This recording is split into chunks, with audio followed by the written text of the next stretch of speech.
Hello everyone, and this is my Rubik's Cube collection as of 2023. I think there's about 3 cubes missing from this collection because they're just somewhere else. Actually no, 4 cubes are missing from this collection. One is another 3x3 but faster than this one. And then I think there's another 3 4x4s. One of them is pretty bad, 2 of them are alright, and they're sort of speed cubes. First one is just Rubiks brand. Just regular 3x3.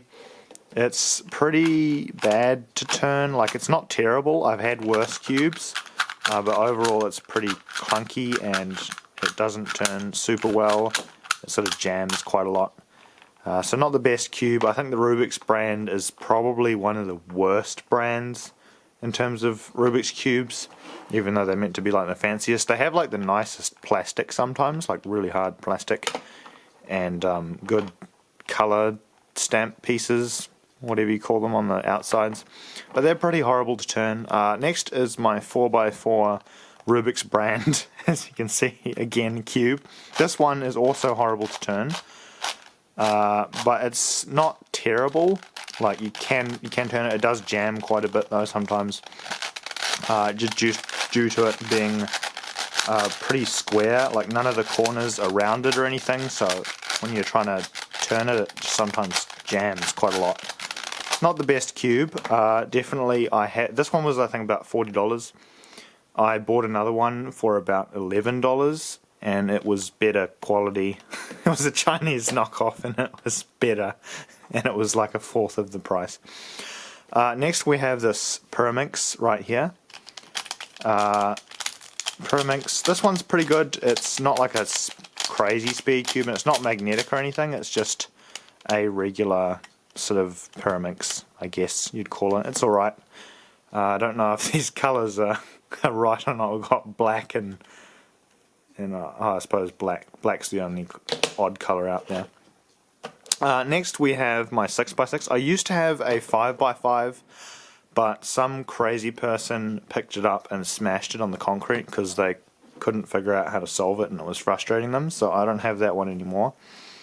I did buy another 5x5 after that, but I ended up giving that away at some point in time, so I don't have that anymore. But this is my 6x6. This one is actually surprisingly good. It turns fairly nicely, doesn't jam that much, but one thing that can happen, especially with the bigger cubes, and on this cube, I'm not turning it super fast right now because I don't want it to fly to bits.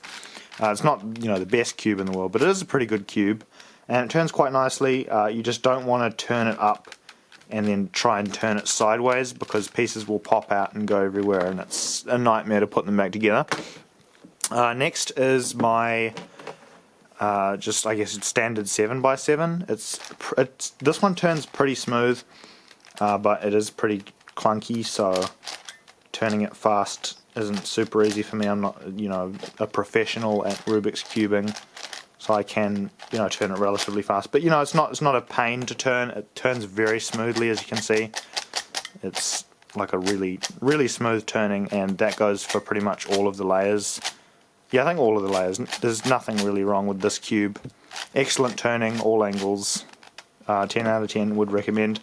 One thing that is a bit annoying with this one though is it is a stickered cube, and the stickers, as you can see, are starting to peel just from me turning it so much. It's sort of starting to wear out, so I might have to get new stickers for it at some point in time, but that's probably far off because the stickers aren't super worn out.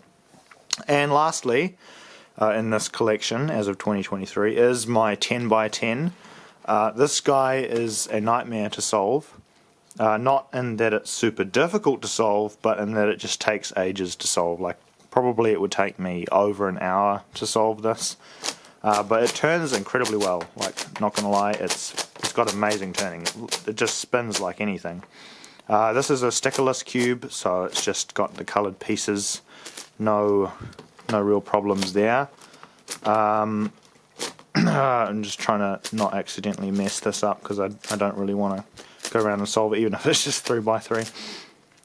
But yeah, it's pretty fun cube. Definitely takes up a lot of time. It took me so long to solve it for the first time, mainly because I kept forgetting how to solve the last two centers. That's my main weakness on bigger cubes, is getting the last two centers. I can solve everything else, but like the last few pieces on the last two centers just always get me.